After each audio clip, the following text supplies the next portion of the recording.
Richard the Lionheart charges heroically into massive armies and wins through superior European fighting skills.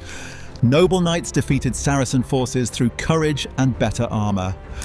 Hollywood has turned the Battle of Jaffa into a fantasy where individual heroism and Christian virtue overcome impossible odds. The reality was desperate tactical brilliance combined with psychological warfare and enemy mistakes. Real Richard won at Jaffa in August 1192, not through charging but through defensive positioning that exploited Saladin's cavalry tactics.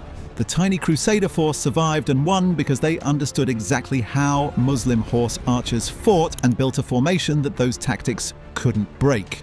This wasn't a miracle of courage, it was a calculated risk by the commander who knew his enemy's methods better than most crusaders and was willing to gamble everything on defensive tactics that required his men to stand still while being shot at. Once you understand what actually happened at Jaffa, every movie version becomes absurd fiction, where tactics don't matter and charging solves everything. August 5th, 1192. Richard was sick with fever, recovering in Jaffa after months of campaigning that had exhausted both Crusader and Muslim armies.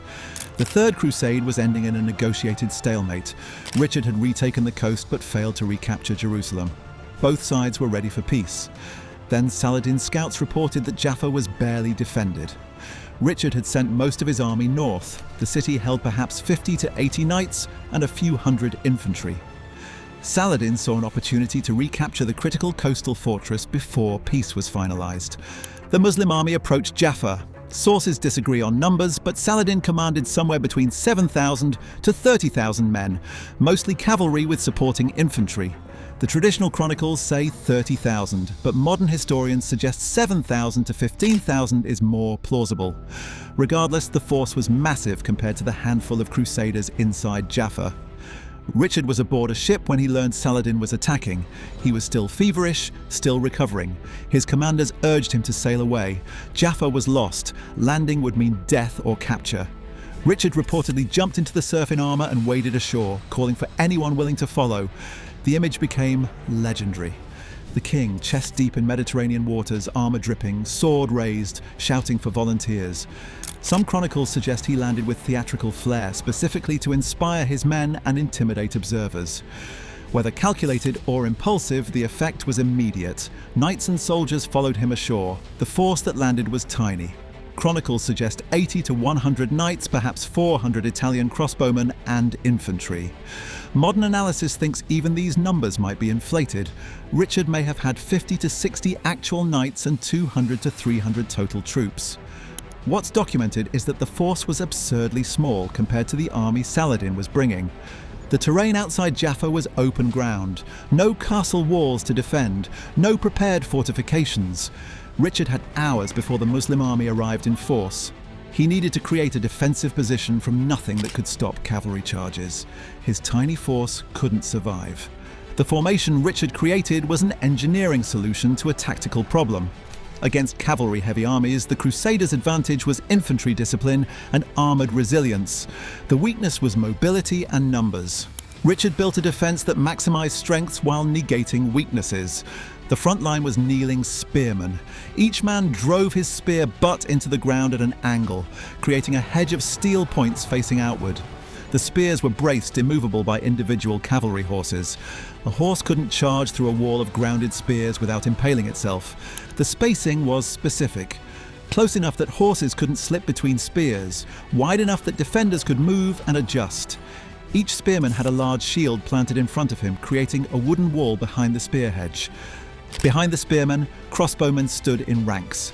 Richard organised them in rotation. Front rank aimed and shot, second rank loaded, third rank prepared. The rotation meant continuous fire.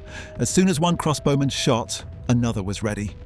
The disciplined shooting created sustained missile fire from limited numbers. The flanks were anchored by the knights. Richard positioned his armoured cavalry on the ends of the formation where they could respond to any breakthrough attempts. The knights weren't charging. They were mobile reserves positioned to plug gaps if the infantry line wavered. Richard himself fought in the line. Chronicles emphasize this.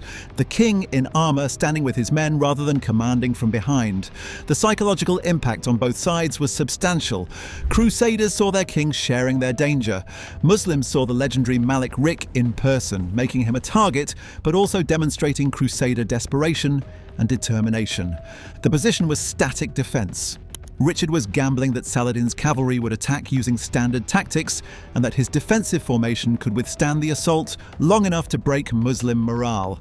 If the formation broke, everyone died. If they held, the enemy might exhaust themselves. Saladin's army arrived and deployed. The Muslim commanders saw the tiny crusader force and likely anticipated an easy victory. The numbers were overwhelming. The crusaders were trapped against the sea with nowhere to retreat. This should have been a massacre. The initial attacks came from horse archers. Muslim cavalry tradition emphasized mobility and missile fire. The tactic was riding close, shooting arrows, and withdrawing before defenders could respond. The harassment wore down static opponents through accumulated casualties and psychological pressure. The arrows came in waves, thousands of shafts arcing toward the crusader line. The kneeling position behind shields protected the spearmen. The crossbowmen shot back, forcing horse archers to keep their distance. The exchange was unequal, but the formation held. The sound was constant terror. Arrows whistling overhead, thudding into shields, clattering off armor. The screams of men hit despite the protection. Horses shrieking when crossbow bolts found them. The shouted commands were trying to maintain order amid chaos. The cacophony of battle without the release of attacking back. The crossbow advantage was range and penetration. Muslim composite bows outranged European crossbows in optimal conditions, but crossbows shot with more force and could penetrate armor more reliably at medium ranges. The crusader fire was slower but more damaging when it connected. The rotation Richard organized meant the shooting never stopped. Muslim horse archers would loose volleys, then withdraw to create distance. The crusader crossbows kept shooting. The disciplined fire forced the cavalry to maintain distance, reducing their accuracy and effectiveness. The psychological pressure on the crusaders was intense, kneeling behind shields while arrows fell around you, unable to move, unable to respond except to hold position. The discipline required to stay in formation while being shot at went against every fighting instinct. Men wanted to charge, to attack, to do something. Richard needed them to do nothing except maintain the hedge of spears. The attacks escalated to direct charges, Muslim cavalry attempting to break the spear line through shock impact. The charges hit the grounded spears and stopped. Horses refused to charge into the steel points. The few that did were killed or injured, creating obstacles that disrupted the following attackers. The spear hedge worked exactly as designed. The weapon wasn't sophisticated, but the tactics were. The grounded, angled spears created a barrier that cavalry psychology couldn't overcome. Horses were trained to charge into enemy formations of standing men. Charging into a forest of fixed steel points triggered animal self-preservation that training couldn't override. The casualties mounted in the killing zone before the spears. Dead and wounded horses created obstacles. Riders thrown from mounts in full view of the crusader line. The crossbowmen targeted these dismounted warriors mercilessly. The space in front of the formation became a graveyard of failed charges. The battle continued for hours. Wave after wave of cavalry attacks hit the crusader formation and failed to break through. The casualties were mounting on both sides, but disproportionately affecting the attackers. The Muslim forces were spending men and horses trying to break a position that the defensive tactics made nearly invulnerable to cavalry assault. Richard's gamble was working. The formation that required men to stand still while being attacked was surviving because the discipline held and the tactics exploited specific weaknesses in cavalry-based warfare. The turning point came from accumulated frustration and casualties. Saladin's commanders were throwing troops at a position that wasn't breaking. The psychological impact shifted from the Crusaders feeling outnumbered to the Muslims feeling stymied. How could hundreds hold against thousands? Richard recognized the moment. The Muslim attacks were losing intensity. The cavalry was pulling back more frequently. The initiative was shifting. Richard ordered a counterattack. The knights who'd been held in reserve charged, not into the main Muslim army, but at specific points where enemy formations had pulled back or looked wavering. The charge wasn't seeking a decisive battle. It was a psychological stroke at the moment the enemy morale was most vulnerable.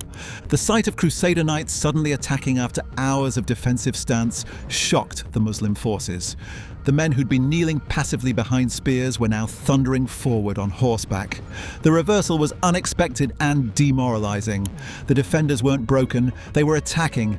The Muslim forces retreated, not routed, not destroyed, but pulled back from a position they couldn't break and from a defender who was suddenly attacking when he should have been desperate. The Crusader counterattack was limited, but the timing made it devastating to enemy morale. The battle ended with Crusader victory. The tiny force had held against an army many times its size. Saladin withdrew and shortly after agreed to peace terms that allowed Richard to return to England, claiming victory even though Jerusalem remained in Muslim hands. The numbers tell the story. Modern analysis suggests Richard had perhaps 50 to 60 knights and 200 to 300 total troops. Saladin probably brought 7,000 to 15,000 men, mostly cavalry. Even if we use conservative estimates, the ratio was somewhere between 20 to 1 and 50 to 1 against the Crusaders. The victory was real, but it came from tactics, not miracles. The tactics were what mattered. Richard understood that cavalry-heavy armies had specific vulnerabilities. Horse archers needed mobility to be effective. Charge cavalry needed room to build momentum and targets that would break under impact. The defensive formation denied both. The grounded spears stopped charges. The disciplined crossbow fire forced horse archers to maintain distance. The Crusaders turned their weakness in numbers into strength by fighting the battle on their terms. The psychological dimension was equally important. Saladin's forces expected an easy victory against a trapped, outnumbered enemy. Instead, they encountered a formation they couldn't break and a commander who was personally fighting in the line. The frustration of failing to overcome apparently helpless defenders eroded attacking morale faster than the actual casualties. The defensive stance was counter to Crusader military culture. European knights were trained to charge, to attack, to seek decisive combat. Richard's tactic required his men to kneel behind shields while being shot at. The discipline to maintain that position against every instinct was what won the battle. The knights who charged at the end did so at Richard's command, at the specific moment when the psychological impact would be maximized. The aftermath cemented Richard's military reputation. The Battle of Jaffa became a legendary example of tactical brilliance overcoming impossible odds.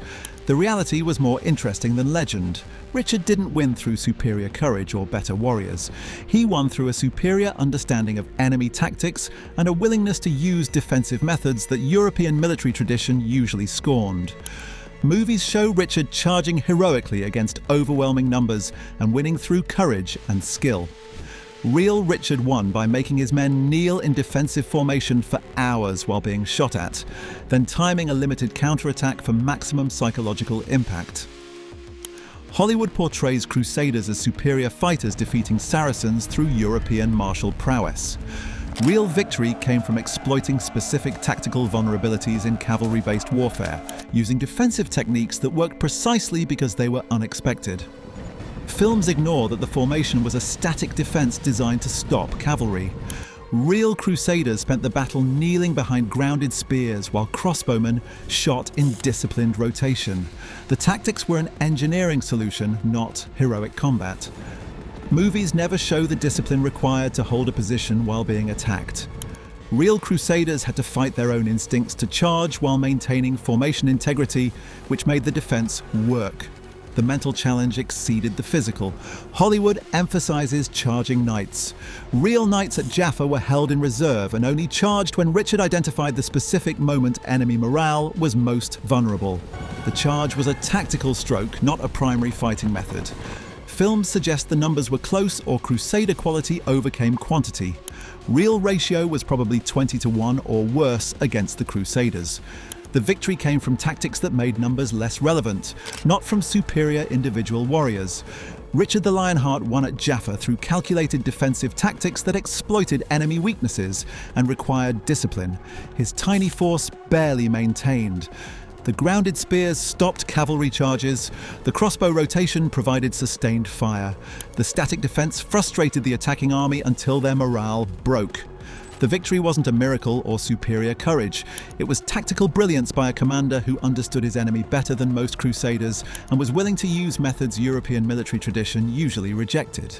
The 500 against 30,000 story is partly a legend built on a real battle, where perhaps 300 crusaders defeated several thousand Muslim cavalry by refusing to fight the battle the way they were expected to.